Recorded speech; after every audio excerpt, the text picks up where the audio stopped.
Every year, people around the world lose billions of dollars to romance fraud.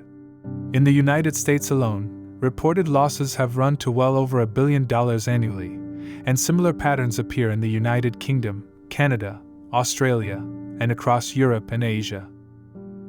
But that reported figure is not the real figure, and everyone who works in this field knows it. Studies and law enforcement agencies consistently estimate that only a small fraction of romance fraud victims ever come forward. Most never tell the police. Many never tell their families. The reason is not that they do not know they were robbed. It is that they are ashamed. And that shame is the most valuable asset the industry has, because it means the crime largely goes unmeasured, unprosecuted, and undiscussed. It means the next person has no idea how common it is, or how it works, or that it happens to people exactly like them. So today we are going to discuss it, in detail, from beginning to end. Welcome to this episode of The Great Cons. Every week on this channel, we take apart one great deception, tracing not just what the con artist did, but how it actually worked, why intelligent and cautious people believed it, and what it cost the ones who did. Some of these stories are about frauds so large they reshaped the law. Others are about small, strange, brilliant deceptions that fooled experts for decades. All of them share something. At some point, somebody trusted somebody else, and that trust was the raw material the whole thing was built from. Previous episodes have been about individuals. Today's is about an industry. Romance fraud is not the work of lone opportunists. It is organized, staffed, scripted, managed, and in significant parts of the world it is run out of purpose-built compounds by criminal syndicates using workers who are themselves being held against their will. By the end of this episode you will know the stages, the warning signs, the specific things you can check, and the one rule that would prevent nearly all of it. And if someone you love is in this right now, we will get to what actually helps, because the instinctive response is almost always the wrong one. Let's start by destroying the stereotype, because the stereotype is doing enormous damage. The picture most people carry is of a lonely, elderly, socially isolated, somewhat naive person, probably a woman, probably not very good with technology, who falls for something obvious. The research does not support that picture. Studies of romance fraud victims across several countries have consistently found that victims are frequently well-educated, employed, financially competent, and socially connected. They span every age group, with substantial numbers in their 30s, 40s, and 50s. Both men and women are targeted in large numbers, and there is good reason to think men underreport even more than women do, because the social humiliation attached is greater. Some research has found that victims score higher than average on certain traits, including a tendency toward romantic idealism, a general disposition to trust, and in some studies impulsivity. None of these are deficits. A disposition to trust is what makes ordinary social life possible. Romantic idealism is what makes people fall in love at all. That is the crucial reframing, and I want to state it plainly because it matters more than any other sentence in this episode. Romance fraud does not work by finding stupid people. It works by taking normal, healthy human capacities, the capacity to form attachment, to trust, to want to help someone you care about, and turning them into an attack surface. There is one factor that does raise risk, and it is situational rather than personal: a recent life disruption, bereavement, divorce, retirement, relocation, serious illness, a period of loneliness following any major change. Fraudsters target these deliberately, and they know exactly where to find people going through them, which we will come to. You are not immune because you are clever. Some of the most severe cases on record involve academics, doctors, lawyers, engineers, and financial professionals. Intelligence provides no protection here, and in a particular way it can make things worse, because an intelligent person is very good at constructing explanations for anomalies. One thing to note before we go through the stages: none of this is new. The pattern of manufacturing an emotional bond in order to extract money is centuries old. A con documented in Europe as far back as the 16th century usually called the Spanish prisoner, involved a letter from a stranger claiming to be a person of rank held captive abroad, with a fortune he could not access, offering a share of it and the hand of his beautiful daughter in exchange for help with the fees required to free him. Every structural element of modern romance fraud is present: the sympathetic stranger, the inaccessible wealth, the romantic incentive, and the fee that must be paid before anything can be released. Newspaper Lonely Hearts columns in the 19th and early 20th centuries produced their own fraudsters, some of them notorious. The Postal Service carried the crime, then the fax machine, then email, then dating sites, then social media. What has changed is not the method but the scale. Where a 19th century fraudster wrote letters one at a time and waited weeks for a reply, an operator today runs hundreds of conversations simultaneously with instant delivery to anywhere on Earth, at effectively zero cost per attempt. The con is old. The distribution is new. And that combination is why the losses have reached the levels they have. Now let's walk through how it actually works, stage by stage. This is the anatomy, and knowing it is the single most protective thing you can carry away. Stage 1 is target selection, and the range of hunting grounds is wider than most people assume. Dating applications are the obvious one, but they are far from the largest source. A great deal of romance fraud now begins on social media, through friend requests and direct messages. It begins in Facebook groups, and the groups chosen are deliberate: widow and widower support groups, bereavement groups, divorce support groups, chronic illness communities, groups for people who have recently moved abroad, church and faith groups. These are places where people arrive because something has gone wrong in their lives, which is exactly the vulnerability being sought. It also begins in online games, on language exchange apps, on professional networking sites, and increasingly through what appears to be a wrong number, a text message that seems to have been sent to the wrong person, followed by a friendly apology and a conversation. The approach is high volume. A single operator may run dozens of conversations at once, and organized operations run hundreds. Most targets do not respond, or lose interest early, and that is expected. The economics work because the operation costs almost nothing per attempt, and a single success can yield 6 figures. Stage 2 is the persona, and this is where pattern recognition genuinely helps. The photographs are stolen, almost always. They are taken from real people's social media, from modeling portfolios, from fitness accounts, and very frequently from military personnel, whose photographs are often publicly posted and who present as trustworthy. Real soldiers, doctors, and engineers spend a great deal of effort trying to get their stolen images taken down and largely fail. The occupations chosen are not random, and once you see the logic, you cannot unsee it. Watch for these recurring personas: military personnel deployed overseas, offshore oil rig engineers, ship captains and merchant marine officers, surgeons working with international aid organizations in remote regions, independent contractors working on large infrastructure projects abroad, international businessmen dealing in gold, gemstones, antiques, or cryptocurrency, widowers raising a child alone. Every one of those occupations does the same 4 jobs at once. It explains why they cannot meet you in person. They are deployed, at sea, on a rig, in a conflict zone, on site. It explains why video calls are difficult. Bad connection, security restrictions, remote location, unstable satellite link. It explains why they have money, which is important, because a person who appears wealthy is not an obvious candidate to be asking you for it.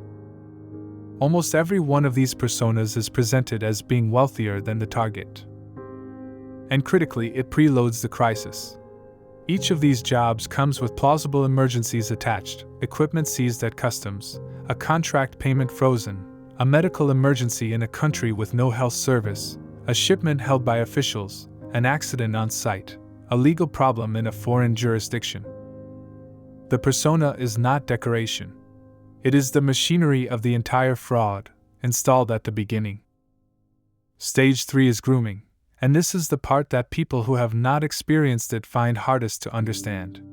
The defining characteristic is intensity and speed. The contact is constant: good morning messages, good night messages, messages throughout the day, long calls, hundreds of exchanges a week. For someone who has been lonely, this is not a mild pleasantness. It is overwhelming, and it is engineered to be. Declarations of deep feeling arrive very early. Talk of love within days or a few weeks. Talk of marriage, of a future together, of retiring somewhere, of meeting each other's children, sometimes within the first month. Alongside this comes an unusual degree of apparent understanding. The fraudster listens carefully and reflects back. They share what appear to be deep vulnerabilities, prompting reciprocal disclosure. They express values that match the target's exactly: religious commitment, family orientation, a distaste for games. They remember everything. This is not mysterious. It is a technique, applied deliberately, and in organized operations it is applied from written material. Investigators and journalists who have obtained internal documents from these operations describe scripts, manuals, conversation guides, and objection handling notes, along with quotas and performance monitoring. One very early behavior is worth flagging on its own, because it is close to diagnostic. Almost immediately, there will be pressure to move the conversation off the platform where it began, onto a private messaging app. There are two reasons. Dating platforms and social networks run automated detection systems that look for fraud patterns, and they suspend accounts. Moving the conversation defeats that. And a private channel removes any record the platform could later show you, or show investigators. If someone you have known for 3 days is urging you onto a different app, that is not intimacy. That is evasion of monitoring. Stage 4 is isolation, and it is the stage that explains why warnings from families so often fail. As the relationship deepens, the fraudster begins, gently, to position themselves against the target's support network. It is rarely aggressive. It is framed as protective and hurt. Your sister does not want you to be happy. Your friend is jealous. Your son is worried about his inheritance. People do not understand a connection like ours. Perhaps we should keep this between us for now, because others will not see it the way we do. By the time family members raise concerns, this ground has been prepared. Every warning they give confirms what the target has already been told, that these people will not understand, that they will try to interfere. Concern from a daughter becomes evidence that the fraudster was right about her. This is precisely the dynamic that operates in coercive control within abusive relationships, and it is being run deliberately by someone who has never met the target. Stage 5 is testing, and it is where the money begins, quietly. The first request is almost never large. It is a small thing, framed as trivial, often framed as something the target can easily do and the fraudster is embarrassed to ask. A phone top-up. A small gift card so they can keep talking. A modest sum to cover something ordinary. Sometimes the first movement of money runs the other way, with the fraudster sending a gift or claiming to have sent one. The small ask has a specific function. It establishes that money can flow, it establishes that the target will act, and it begins the psychological process of commitment. A person who has given something has already begun to invest, and investment changes how they interpret everything afterward. Stage 6 is the crisis, and everything up to this point has been construction work for it. The crisis, when it comes, has a consistent shape. It is urgent. It must be resolved within hours or days. It is external and blameless. It has happened to them, not been caused by them. It is temporary. The money is not gone, merely inaccessible, and will be repaid shortly, often with an insistence on repaying more than was given. And it is nearly resolved. There is always a specific, concrete, small remaining obstacle standing between the current situation and everything being fine. The specific scenarios vary, but you will recognize the family: customs or clearance fees on goods or equipment, hospital bills after an accident, sometimes for the fraudster and very often for their child, legal fees after a detention abroad, a frozen bank account requiring a fee to release, a shipment held pending duty, funds needed to complete a contract before payment is released, travel costs to finally come and visit, followed by a problem at the airport. That last one is worth its own warning. A great many victims are told the person is finally coming, and the visit does not happen because of a problem requiring money. This can repeat multiple times. Stage 7 is the trap, and it is why victims do not stop after the first payment. Once someone has sent money, their position changes in a way that is not about weakness but about how human reasoning works under commitment. The first mechanism is sunk cost. Having sent a substantial sum, stopping means accepting that the money is gone. Continuing preserves the possibility that it is not. Each additional payment increases the cost of admitting the truth, which makes admitting it harder, which makes the next payment more likely. It is a ratchet. The second is that stopping requires accepting two losses simultaneously: the money and the person. And the person is often the larger loss. Someone who has spent a year in daily contact with a partner they love is not being asked to notice a financial discrepancy. They are being asked to accept that the most important relationship in their current life is a fiction operated by a stranger. The mind resists that with enormous force, and it will generate explanations for a great many anomalies rather than accept it. The third is that the fraudster manages doubt actively. When suspicion surfaces, the response is not argument but injury. How could you think that of me? After everything, I have never asked you for anything before. If you do not trust me, perhaps we should stop talking. The target then finds themselves apologizing, and the doubt is converted into guilt. Stage 8, and this is the cruelest, is re-victimization. When the fraud finally ends, whether because the money runs out or the truth becomes undeniable, the victim's details do not disappear. Lists of confirmed victims are valuable and are traded among criminal groups, because a confirmed victim is a proven target. So a second wave arrives. Sometimes it is another romance approach, occasionally from someone claiming to have been a colleague of the first, or claiming to be the real owner of the photographs, wanting to help. More often it is a recovery scam. Someone contacts the victim presenting as a law enforcement officer, a fraud investigator, a lawyer, a cryptocurrency tracing specialist, or a government compensation scheme. They say the money has been located and can be recovered, and that a fee is required first, for legal costs, for taxes, for the transfer. Understand this clearly, because it is one of the most useful facts in this episode. Legitimate law enforcement does not charge fees to return your money. No genuine recovery service asks for payment up front to release funds that are supposedly already located. If someone contacts you offering to recover money you lost to fraud, and there is a fee, that is the second fraud, and losses to recovery scams can exceed the original theft.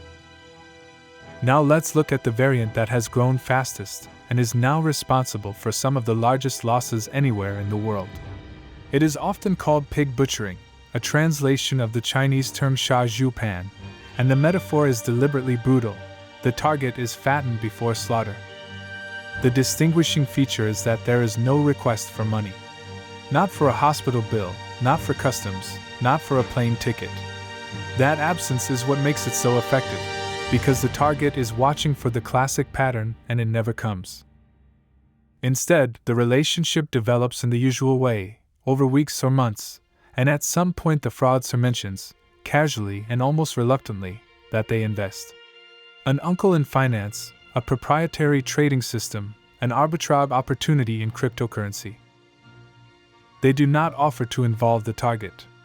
They mention it, and then move on, and let the target raise it. When the target eventually asks, they are hesitant, then agree to help.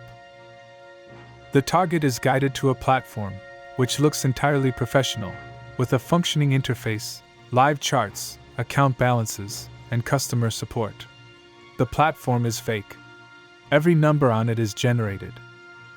The target invests a modest amount, and it grows. Then, critically, they are encouraged to withdraw some. The withdrawal works. Real money arrives in their account.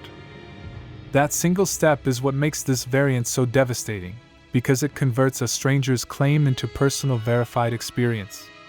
The target now has direct evidence that the platform pays out. Then the amounts increase. Savings are moved. Investments are liquidated. In severe cases, homes are remortgaged and loans are taken. The displayed balance climbs into extraordinary figures. And when the target attempts a large withdrawal, there is a problem. A tax must be paid before release. A regulatory fee. An anti-money laundering deposit. A minimum balance requirement. Each payment produces a new requirement, until the target has nothing left, at which point the platform and the person both vanish.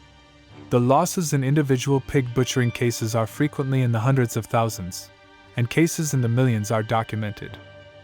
Which brings us to the part of this story that almost nobody expects, and that changes how you think about the entire crime.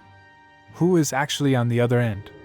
For a substantial and growing share of these operations, the answer is someone who is also a victim. Over recent years, investigative journalists, the United Nations, and multiple governments have documented the emergence of large fraud compounds across Southeast Asia, concentrated in border regions of Myanmar, in parts of Cambodia, and in special economic zones in Laos. These are not small offices.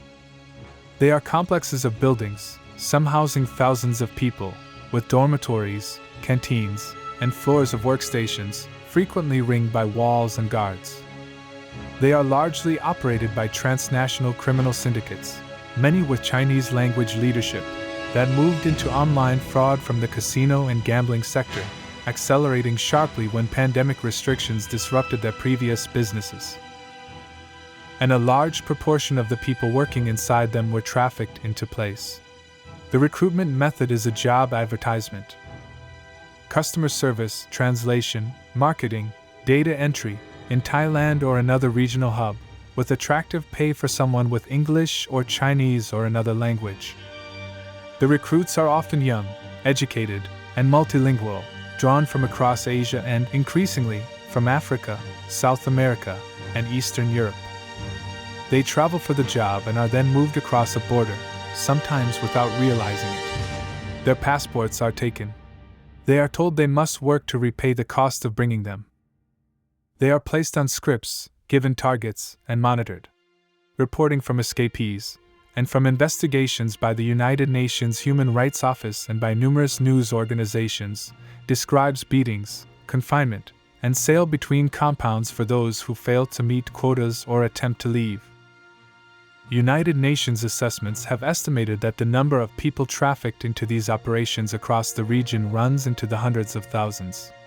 There have been significant enforcement operations, including large-scale actions along the Myanmar-Thailand border, and thousands of people have been released. But the compounds have proven adaptable, and the industry has continued to expand into new regions. Romance fraud also operates from West Africa, where advance fee fraud has a long history reaching back through the era of fax and postal letters, and from Eastern Europe, and from many other places, including operations run domestically within the countries where victims live. The organizational forms differ substantially by region, and it would be wrong to describe all of it through the compound model. It is also worth saying directly that public association of this crime with any one nationality has caused real harm to innocent people, who face suspicion, banking difficulties, and discrimination abroad on the basis of where they are from rather than anything they have done. National agencies in affected countries do prosecute these offenses, and the overwhelming majority of citizens of every country involved are not committing them. But the compound revelation matters for a specific reason, and it is worth holding on to. The person a victim fell in love with may not have been a person at all. It may have been a rotating team of operators working shifts against a shared script, handing the conversation between them, each managing dozens of targets, some of them working under threat, unable to leave the building. That is a difficult thing to absorb. It is also, for some victims, the beginning of relief, because it demonstrates what they were actually up against, not a suitor they should have seen through, but an industrial operation with staff, management, training materials, and performance metrics. A brief word on the money, and one warning that is genuinely urgent. Fraudsters do not want traceable, reversible transfers. They want payment methods that are fast and final: cryptocurrency, wire transfers to overseas accounts, gift card codes, and prepaid cards. If you are ever asked to pay for anything by reading out gift card numbers, there is no legitimate scenario in which that is a real request. None. Now the warning. At some point, some victims are asked not to send money but to receive it and forward it on. It is framed helpfully: "My account is frozen, a client is paying into yours, please pass it along." Sometimes the victim is asked to open a new account for the purpose. Doing this makes you a money mule, and you are moving criminal proceeds. People have been prosecuted for it. Bank accounts are closed and individuals are barred from banking services for years, which is devastating in itself. Some victims of romance fraud have found themselves under criminal investigation as a result, having lost their savings first.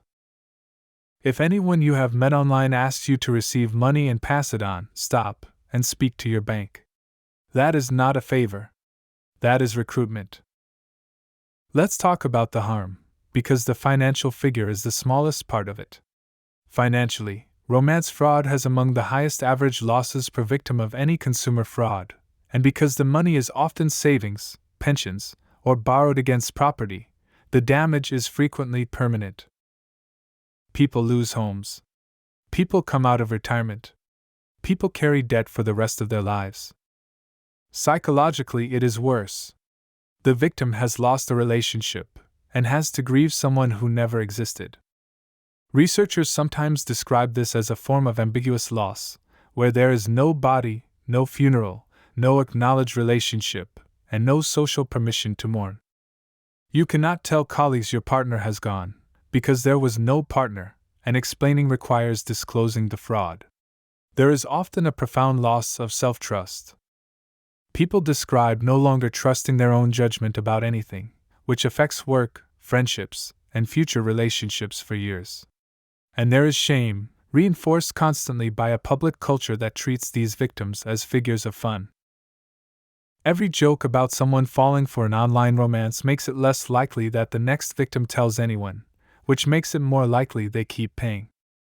Support organizations and researchers working in this area have consistently reported severe psychological distress among victims, including cases where the distress has become life-threatening.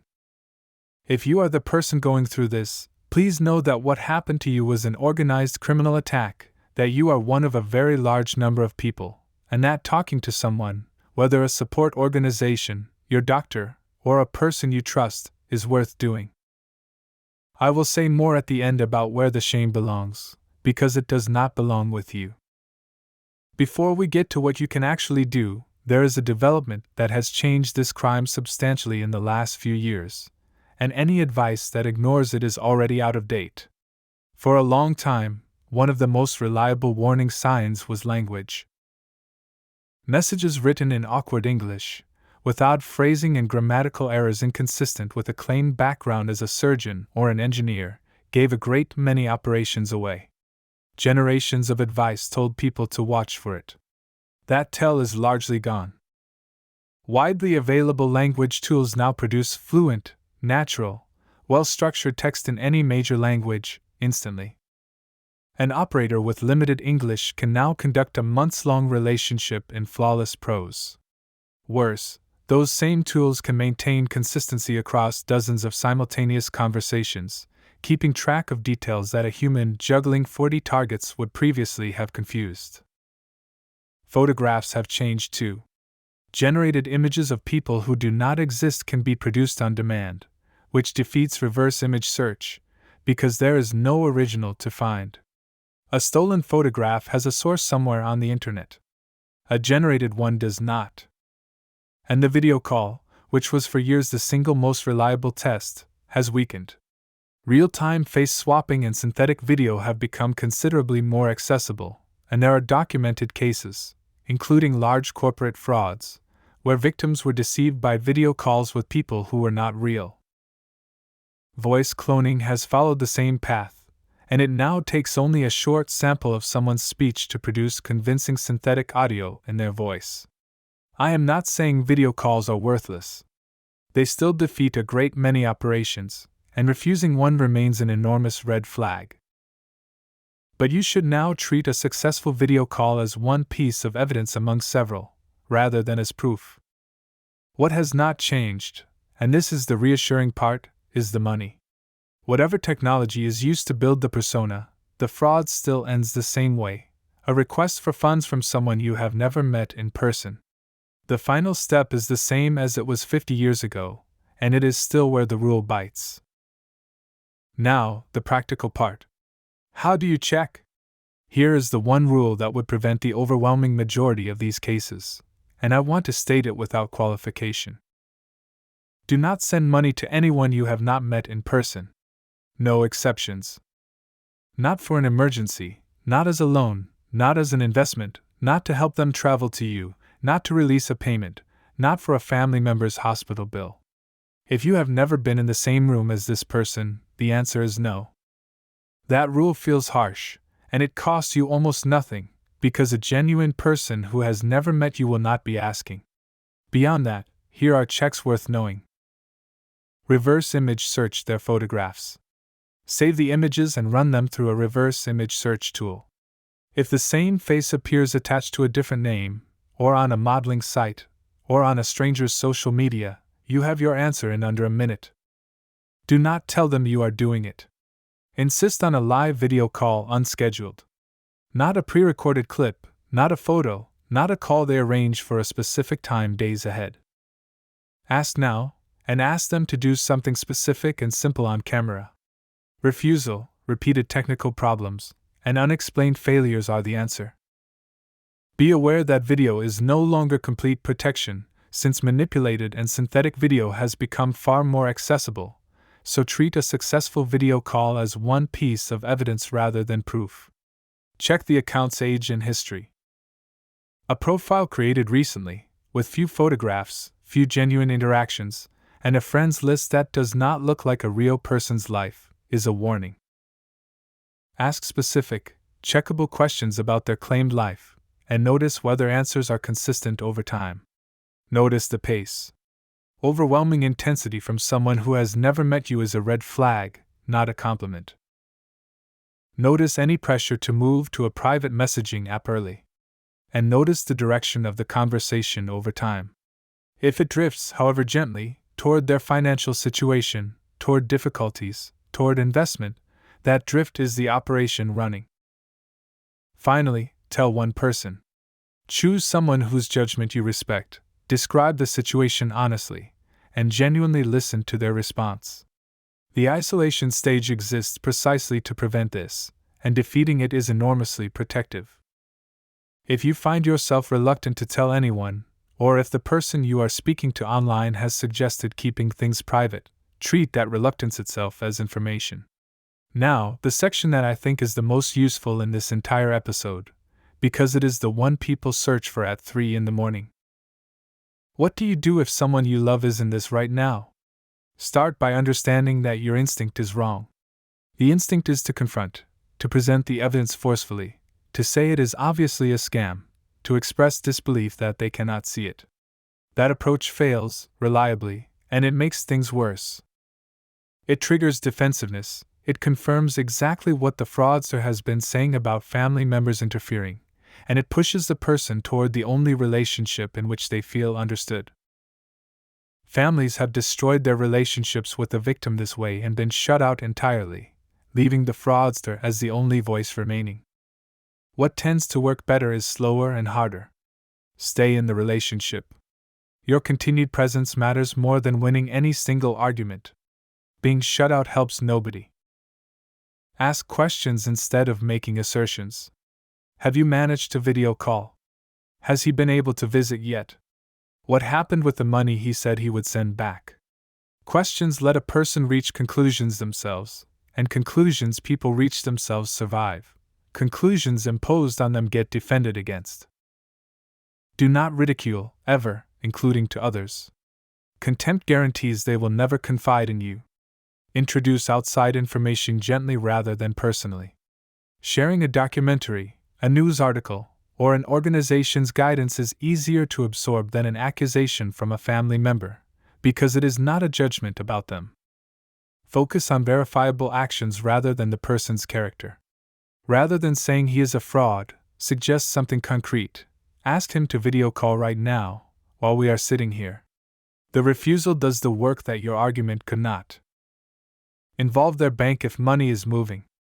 Banks in many countries have trained staff and specific procedures for this, and in some jurisdictions there are protocols allowing bank staff and police to intervene when a customer appears to be making payments under fraudulent influence.